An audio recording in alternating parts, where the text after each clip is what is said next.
time.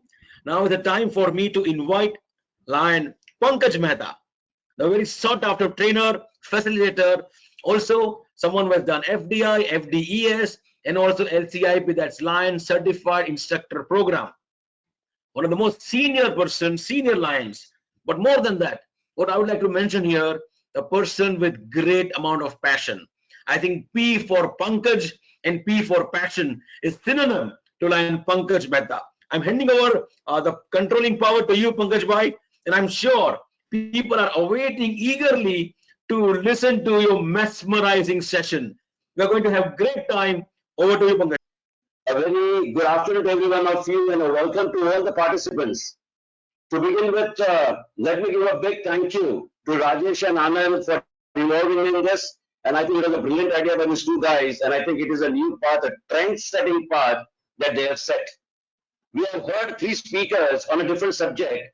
And I would like to talk about a different subject altogether. I would like to talk about a different subject altogether, and that is time machine. Anand, you have to change the slides. Yeah. Okay, friends, in this COVID situation, I was thinking about myself because in my life, two words has always been, I keep on thinking a lot, and they are life and time. And many times I keep on thinking about these two words and what is this life about, and what has that got to do with the time. In this difficult situation, I thought of my yesteryears and thought about that did I do whatever I wanted to do?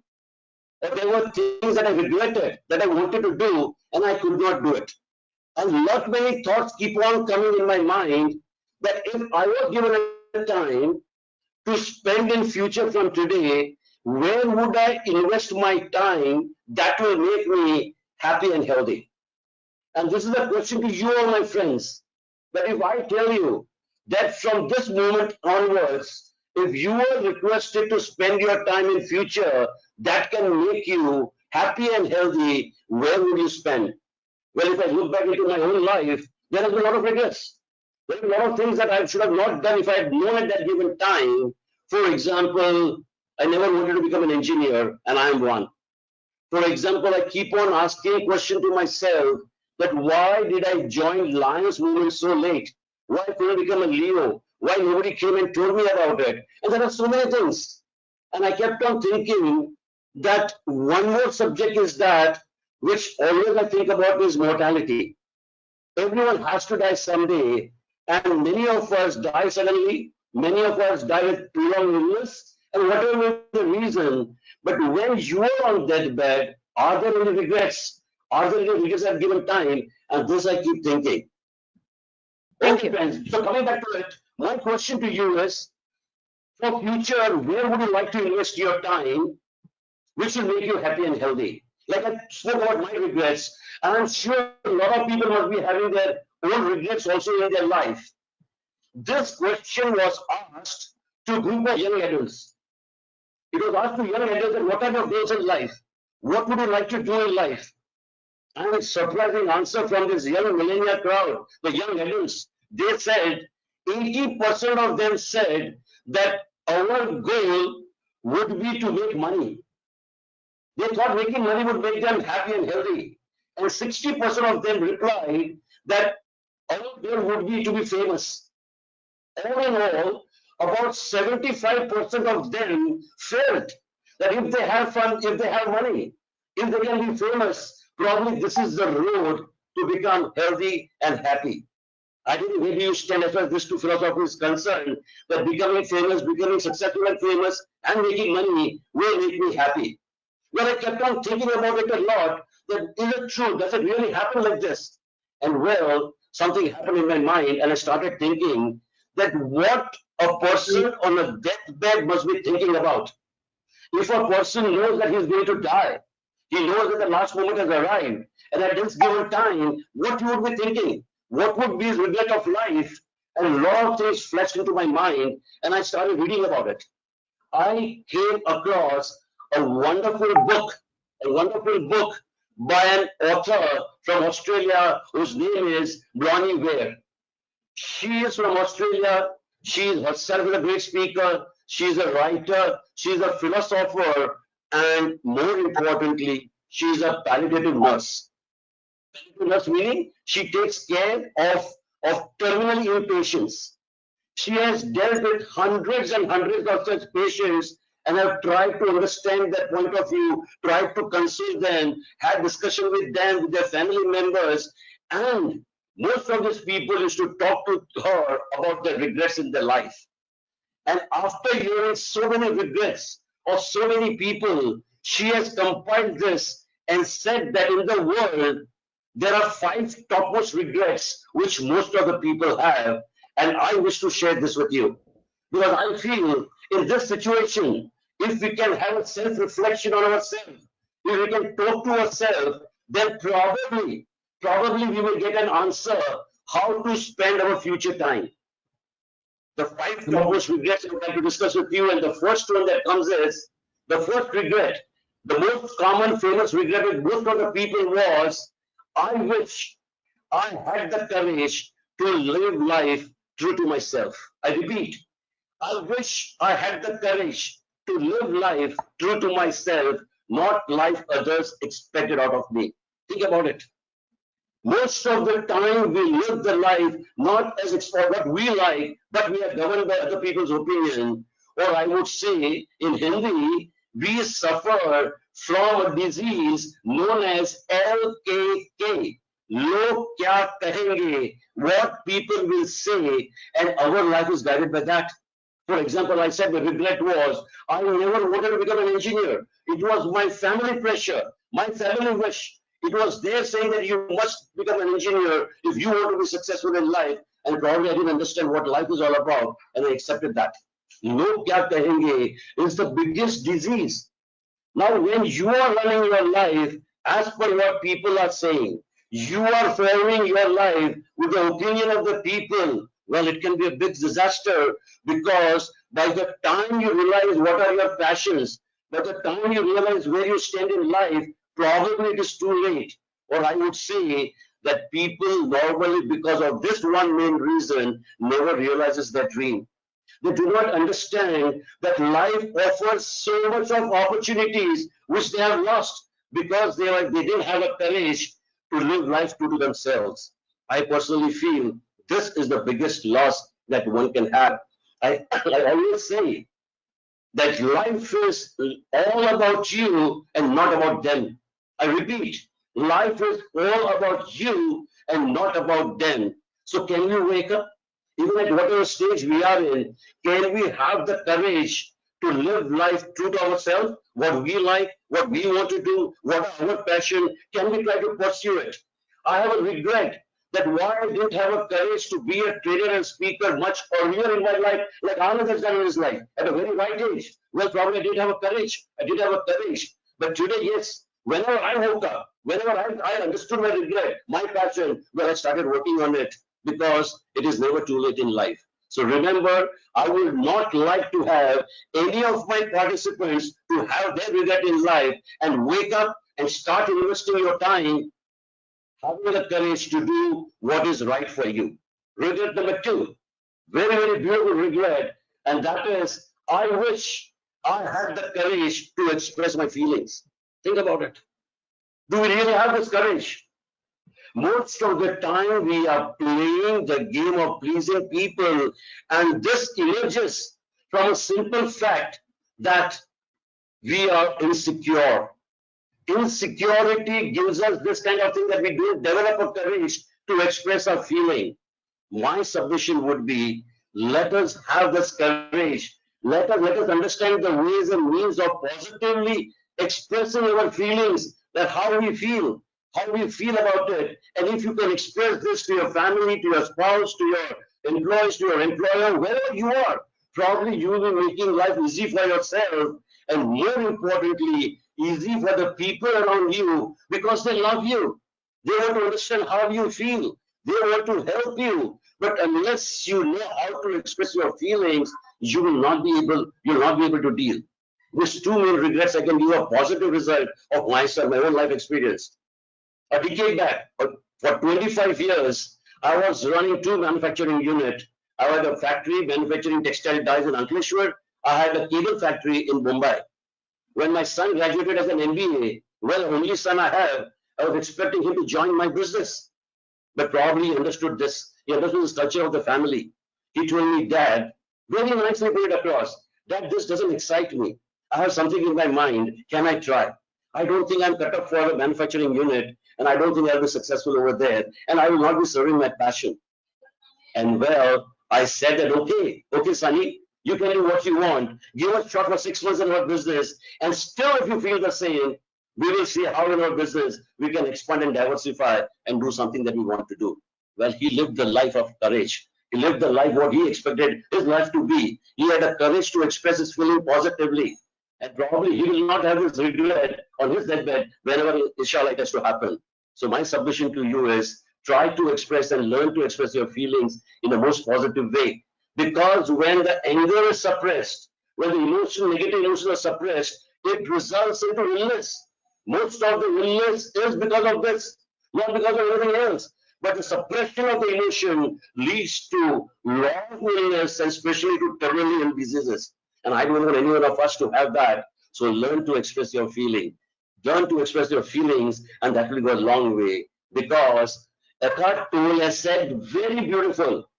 Life has no opposite. Listen to this. Life has no opposite. The opposite of death is birth. Life is eternal. Opposite of death is not life. Opposite of death is birth. Life is eternal. Once in a lifetime you get to live this life, and why not live it at our terms? Regret number 3, which is also, I mean, most of the people feel this, that I wish I did not work so hard. I wish I did not work so hard. Most of us have been drilled over here from childhood. From childhood, it has been over here that if you want to be successful, you should be working hard. And I do not understand this, that what is this working hard? Why working has to be hard? Why it cannot be joyful? Why it cannot be with love? Why it cannot be pleasant? But no, we don't understand this. We don't understand this. We feel that by working hard, I will be able to accumulate money. By working hard, I will be able to become famous. It doesn't work. It doesn't work like this. Life doesn't work like this. Life works when you are pleasant, everything is beautiful. And in the process, when you are working very hard, what happens is you have never given quality time to your family. Think about it. I feel myself, I work very hard. I didn't understand this.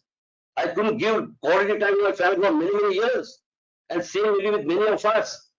When you will put your life in working hard, the family loses the quality time. And one more thing happens.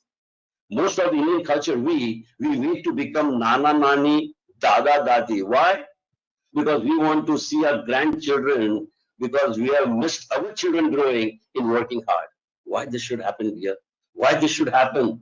We lose the family when we don't understand and don't understand how to balance our work and our life, and when we forget everything. Why that should happen? A small touching story. Father picks up his bag and starts running out of the home, shouting to his little daughter, "Beta, I'm very late, I'm leaving." The little daughter keeps on 2 steps jumping down, saying, "Dad, wait, wait, wait. You have forgotten to give me a goodbye kiss today." Well, Dad had gone by then. She comes down, picks up the phone and tells her dad, "Dad, I'm very sad. You did not give me a goodbye kiss." Well, she kept the phone down, had her breakfast, picked up her bag, and started walking out of the house to go to school. As soon as she was out of the house, she saw the car being driven back to the house. The father was in the car. He comes home, gets down from the car, picks up the little girl, gives a big smack on her cheek. And this girl, the tears were rolling down. The tears were rolling down. "Thank you, Dad, for your goodbye kiss." 15 years down the line, 15 years down the line, nobody is going to remember that Daddy was late in office. But this little girl for a lifetime will remember that my dad came back to give me a goodbye kiss.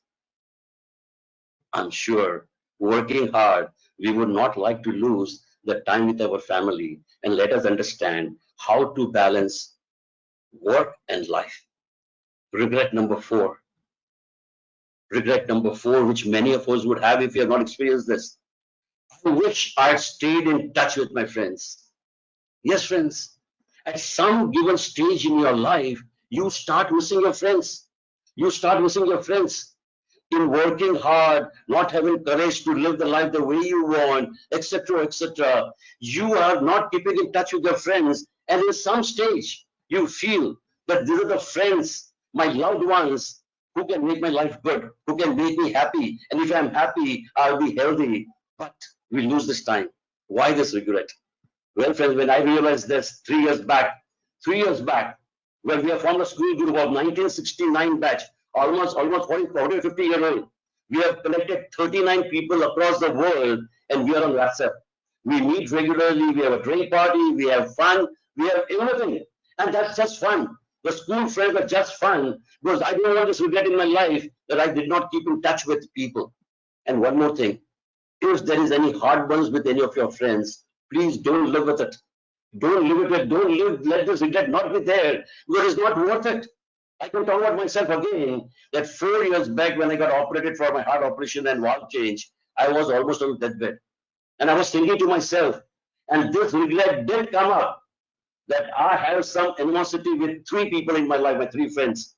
And I said, if I become good, I will make it up. And friends, trust me, the day I walked out of hospital, I called them, all three of them individually, went to their offices and said, sorry. I said, sorry, I don't want to live with this, and I have made it up. And I don't know what happened to them, but as far as I'm concerned, well, I was the happiest man. I was the happiest man that I could make it up. My submission is that please, friends, please, let there not be any this kind of thing happening in your life. This regret should not take place in your life. In this COVID lockdown time, think about it. Think about it, all these things, and see how you can make good to it. Because just yesterday, always I was trying to go and meet his mother, my friend's mother. It was always tomorrow, tomorrow, tomorrow, and it never came. And yesterday morning, I got the news that his 101-year-old mother has expired. Well, friends, I was very sad. Very sad. I would suggest over here that leave your screen time and come in real time and meet your friends and have good fun. Such regrets should not be in your life. Regret number 4. Regret number 5. I wish I had let myself happier. The topmost regret in the world. Topmost regret on the world when the person is the deathbed is, I wish I could have lived happier. I could have lived happier. Well, you cannot have this regret on the last day of your life. Why not work on it right now? There are lot many myths around this, that what is the definition of happy. Today I want to concentrate on this and tell you 3-4 things about it. Some are the myths and some are the realities, that how we think about happiness. Say, for example, if I were to ask you, what makes you happy? What makes you happy, my dear friends? There could be kind of answers. That could have been kind of answers. Well, one definition of happiness is equal to getting what you want. Happiness is equal to getting what you want. And if 80% of the people say that we would like to have money, and if that money is happiness, well, let us look at this. It's a myth. Let us look at this. 5 top people in the world, namely Warren Buffett, Jeff, Ellison Oracle, Bill Gates, or you can talk about our Mark Zuckerberg. Wealth of these 5 people put together is almost $500 billion. Only 5 people put together.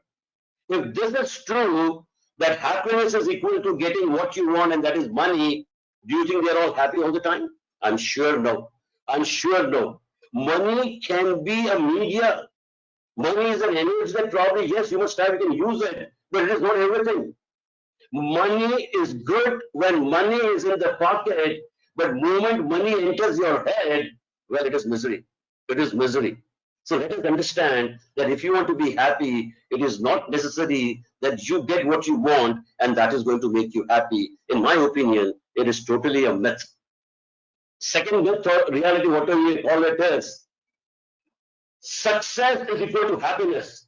Now, how many of you think like this?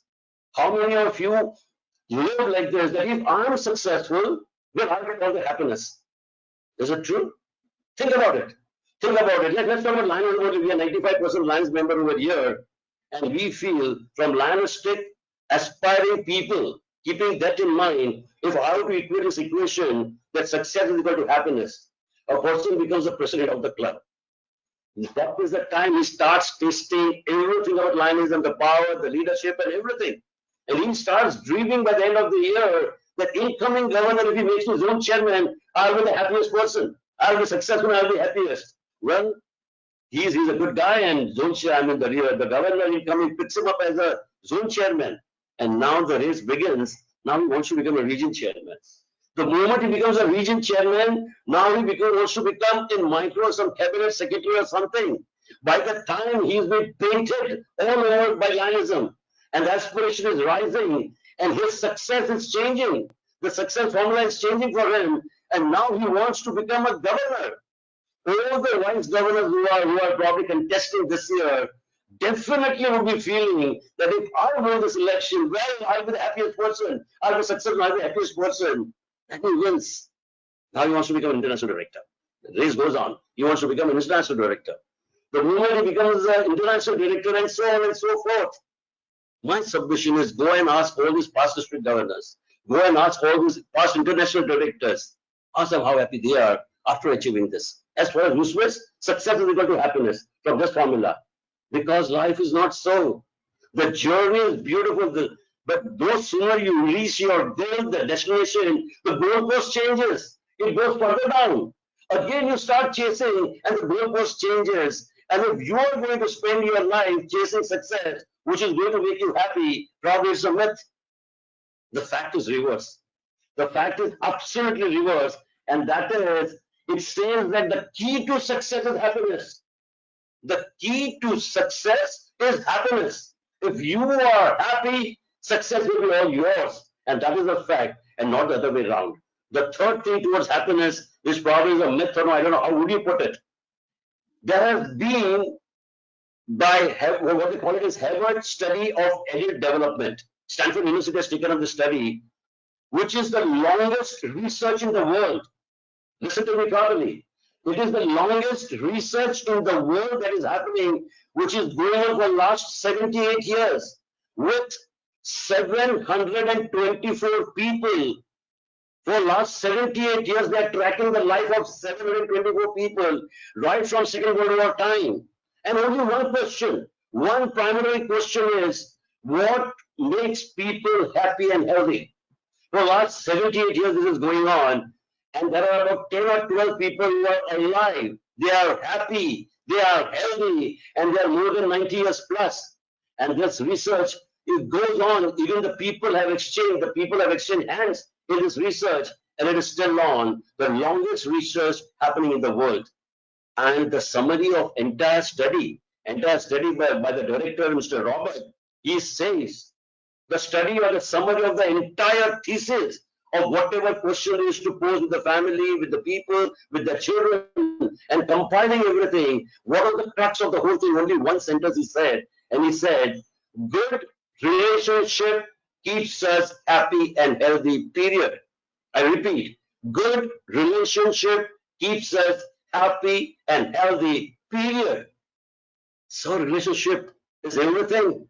Relationship with the family, relationship with your loved ones, relationship with your friends, relationship with your employees, relationship with your employer, relationship in the community. All the relationship, how you are living well, will convert your mindset totally into a positive belief, and that is going to make you healthy, and your healthy body is going to make you happy. And this is what the whole thing. It is not the money, it is not the fame, it is nothing. End of the day, it is this relationship which matters. And today, even in management parlance, if we talk about, relationship is given the most importance. That if you want to be a successful businessman, if you want to be a successful leader, it is this relationship at the crux of it, that how you handle it, and that is going to give you that success, or that happiness, or that health. And this is the crux one-line study which says that yes, good relationship matters. And why it is not happening? Why it is not happening, friends, tell me. I give a small story on this. A trapeze tries a rope on the high skyscraper between the two buildings. Between the two buildings, he ties a rope.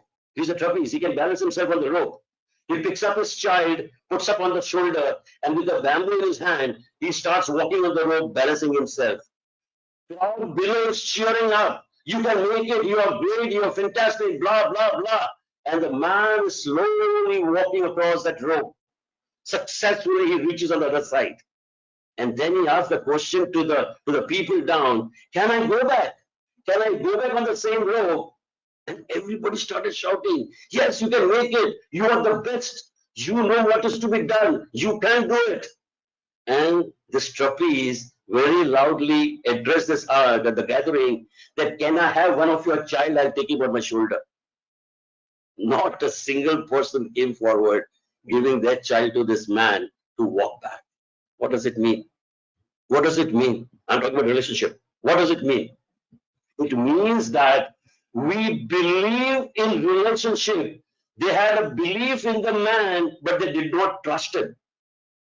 They did not trust him. So if you are talking about relationship, we believe in relationship, but we do not have a trust.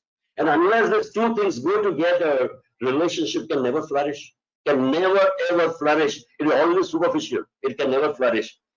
The belief and the trust has to be together. And if you are talking about the trust, there's only one factor I understand. One is surrendering and having faith.